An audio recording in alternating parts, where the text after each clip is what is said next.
Quarta, 14 de abril de 2021. Seja bem-vindo.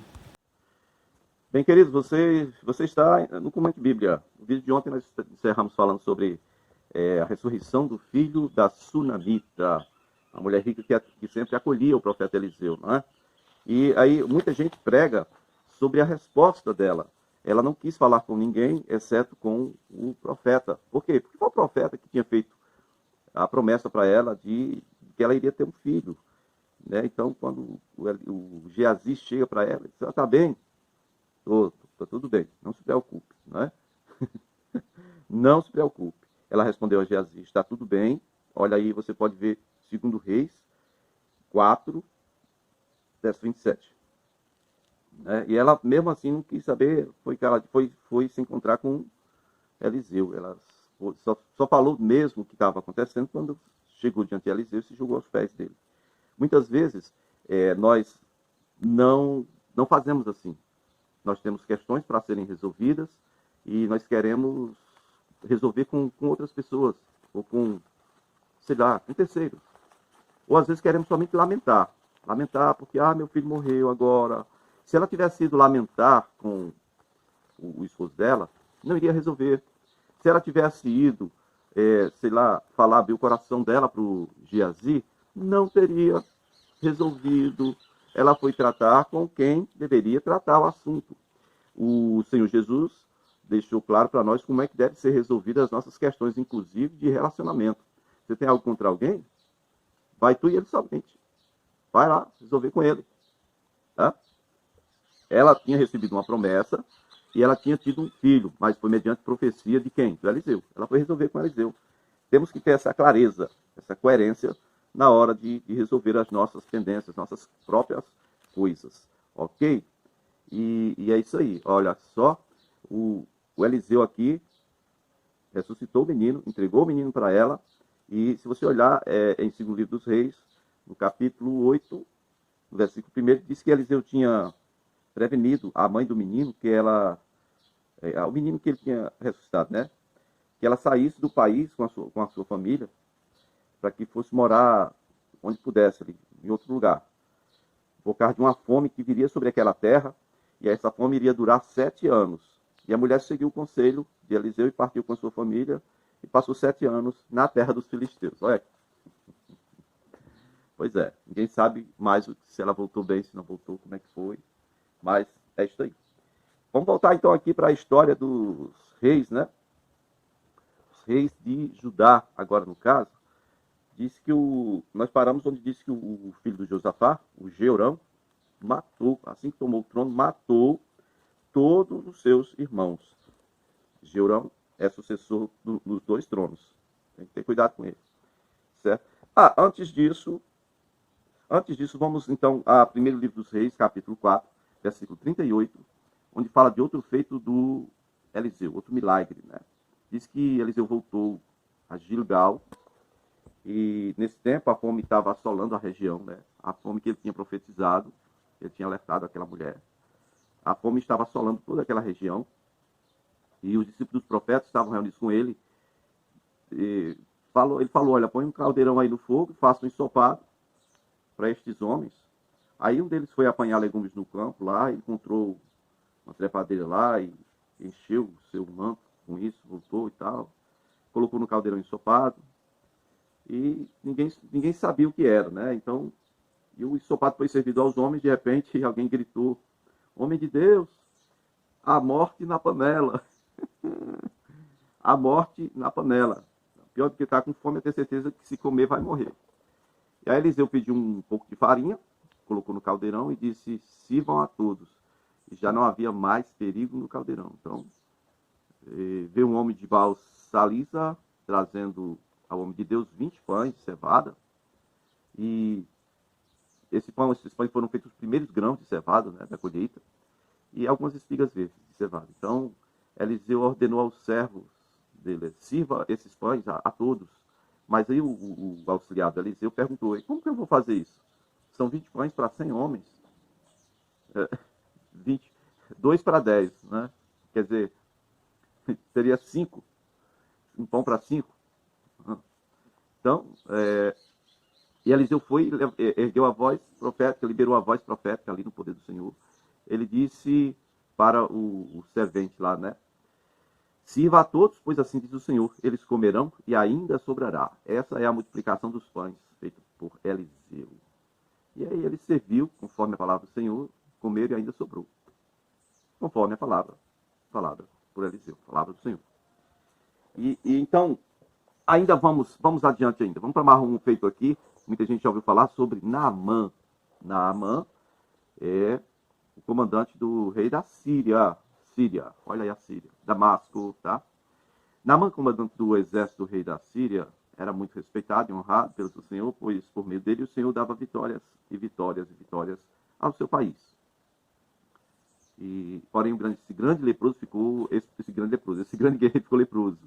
E então, nas tropas da Síria, né, que haviam atacado Israel, levaram presa, cativa, uma menina, e essa menina disse lá na casa da mulher do Naamã, se o meu senhor procurasse o profeta que está em Samaria, ela está se referindo ao profeta Eliseu, tá? Se o meu senhor procurasse o Eliseu, ele o curaria dessa lepra. E Naamã foi encontrar seu senhor, né, o rei, pediu que intervisse, então o rei mandou uma carta, e também Naamã partiu levando 350 quilos de prata, 72 quilos de ouro, 10 mudas de roupas finas. Lembre-se que há pouco tempo, bem pouco tempo, o rei da Síria, na história aqui, o rei da Síria, tinha mandado prender Eliseu. Por quê? Porque eles queriam pegar Israel em alguma emboscada e o Eliseu não deixava. Eliseu sempre dizia para o rei de Israel, olha, cuidado que tal e tal lugar aí, tá? Em tal e tal lugar, eles estão ali de emboscada. E aí nós sabemos a história. Só olhar os vídeos anteriores, aí você vai perceber isso. Bom, então o que acontece? O Naamã chegou ao rei de Israel, o Jorão, né, filho de Acabe. E aí, olha só, a carta dizia assim, olha, junto com esta carta estou te enviando o meu oficial Naamã para que você cure ele, para que o cure da lepra. Aí o rei de Israel ficou doido. Esse é o mesmo rei de Israel, o Jorão, é aquele rei que quando foi visitar Eliseu, junto com Josafá e com o rei de Edom, Eliseu disse, vá procurar os profetas de seus pais. Não fosse Josafá estar aqui, eu nem olharia em sua cara. Né? Eliseu não tinha respeito algum por esse rei. E aí agora Naamã chega com uma carta dizendo, olha, se eu me curar. Bom, o rei de Israel ficou doido, né? Ficou azogado, como diz aqui. Rasgou as vestes. E diz, por acaso sou Deus, capaz de conceder vida ou morte? Porque este homem me envia alguém para que eu cure da lepra. Veja como ele procura motivo para me destruir ou para me se desentender comigo. Aí, quando Eliseu soube dessa marmota, dessa história, Eliseu soube disso, disse, olha, manda ele vir aqui, ele vai saber que tem profetas em Israel e que existe Deus em Israel. Né? Por que você rasgou suas vestes? Por que você ficou irritadinho? Envia ele para cá. Né? Pronto. Então Naamã foi com os seus cavalos e carros e parou na porta da casa de Eliseu. Eliseu enviou uma mensagem, o mensageiro, né, para Naamã, dizendo, vá lavar-se 7 vezes no Rio Jordão, sua pele será restaurada e você ficará limpo. Mas Naamã ficou muito irritado com isso. Né? Olha o versículo 11, aí você vai ver, né? Olha a reação do Naamã. Segundo livro dos Reis, segundo livro dos Reis, capítulo 5, no versículo 11, meu povo, ó. Naamã ficou indignado e saiu dizendo, eu estava certo de que ele sairia para me receber, que ele invocaria em pé o nome do Senhor, do seu Deus, que ele moveria a sua mão sobre o lugar afetado e me curaria da lepra. E não são os rios Abana e Fafa de Damasco, melhores do que todas as águas de Israel? Será que eu não poderia lavar-me nelas e ser purificado? Ele foi embora furioso. Aí os servos dele conseguiram convencê-lo. Senhor, mas se o profeta tivesse pedido, falado para você fazer coisa bem difícil, você não faria para se livrar dessa desgraça? Falaram com ele, não custa nada, vai lá, dá 7 mergulhinhos. Ele acabou indo, né? Versículo 19 diz que Naamã, toda a sua versículo 14 diz que Naamã desceu, mergulhou 7 vezes conforme a ordem do homem de Deus e foi purificado. Ficou a pele dele como de uma criança. Então, Naamã voltou até a casa do Eliseu, né, homem de Deus, e chegou diante do profeta. E Naamã disse: agora sei que não há Deus em lugar algum, senão em Israel. Por favor, aceite um presente do teu servo. Mas o profeta Eliseu, disse: não, juro pelo nome do Senhor a quem sirvo, que nada aceitarei. Embora Naamã tenha insistido com veemência, né? Ele não aceitou coisa nenhuma, ele recusou. E aí o Naamã diz, verso 17 aqui, ó: já que você não aceita meus presentes, pelo menos deixe-me levar comigo duas cargas, né, de mulas, né, cargas de terra aqui sobre as minhas mulas, para que eu possa fazer holocausto somente ao Deus de Israel. Nenhum outro Deus mais eu servirei, mas que o Senhor me perdoe. Uma única coisa: quando o meu senhor, o rei da Síria, for adorar no templo de Rimon, eu tenho que estar lá, porque para que ele possa se apoiar. Eu estou lá, eu sou guarda dele, né? Eu sou a mão do braço direito dele, né? Nisso, Deus me perdoe, mas nunca mais se volta Deus. E aí Eliseu disse: vai em paz. E aí Naamã já estava a boa distância. O diabo, né? O diabo da carne. Precisou o diabo não, gente, aqui foi só a carne. Lembre que nós estamos falando de uma época de sequidão, né? 7 anos de seca, o cara rejeitar tanta coisa. Oh meu Deus, não precisa o diabo entrar em cena não. A necessidade, a carne, né? Vamos lá, segundo livro dos Reis, capítulo 5, versículo 20, o pecado de Geazi. Então, Geazi, servo de Eliseu, ele pensou, olha o problema, quando ele começa a pensar: meu senhor foi bom demais para Naamã, ele era meio de uma fega, né? Ele não aceitou nada, rapaz. Juro pelo nome do Senhor que eu vou correr atrás dele e vou pedir alguma coisa. E aí ele correu até alcançar. Naamã para e disse: tá tudo bem? Reconheceu ele, né? Tá tudo bem. Mas meu senhor Eliseu me enviou para te dizer que 2 jovens dos discípulos dos profetas acabaram de chegar. E eles estavam vindo de Efraim. Então, por favor, dê para eles 35 quilos de prata e 2 armaduras, ou 2 mudas de roupas finas. Na verdade, 35 quilos de prata era 10% da prata que o cara tinha trazido.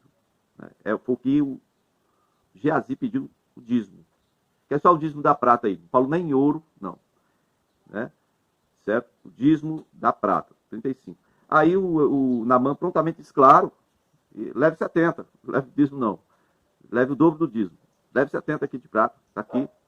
E em 2 sacolas, né? E as mudas de roupa. Entregou tudo a Geazi. E aí foi com um rapaz que foi acompanhando ele, porque não tinha como Geazi levar isso sozinho. Quando o versículo 24 diz: quando Geazi chegou na colina onde ele morava, ele pegou as sacolas das mãos do servo de Naamã, guardou em sua casa e mandou os homens de volta. Pode ir embora, pode ir, que agora já estou em casa. Depois ele foi se encontrar lá com Eliseu, apresentou-se diante de Eliseu. E Eliseu pergunta a ele: onde você estava, Geazi? Ele disse: o teu servo não foi a lugar algum. Aí mente, viu? Pensa um caboclinho mentiroso, dissimulado. E aí Eliseu disse assim: você acha que eu não estava com você em espírito quando o homem desceu da carruagem para encontrar-se com você? A outra pergunta do Eliseu agora, a outra palavra, né? Este não era o momento de aceitar prata nem roupas. Aí, tá vendo como é coerente? Ele falou nem ouro. Prata, nem roupas, nem de cobiçar olivais, vinhas, ovelhas, bois, servos, servas. Não, Geazi. Por isso, Geazi, a lepra de Naamã atingirá você e seus descendentes para sempre. E então Geazi já saiu da presença de Eliseu leproso, né? Parecendo neve. Ah, se pudesse, se Deus, que não gosta desse tipo de corrupção, de coisas mal feitas, começasse a agir em nosso país, o que ia ter de gente leprosa? Se bem que hoje tem cura, né? O cara tem dinheiro, faz um tratamentozinho aí, rancenismo. Pois é isso aí. E, por último, eu quero falar mais uma coisa aqui do Eliseu.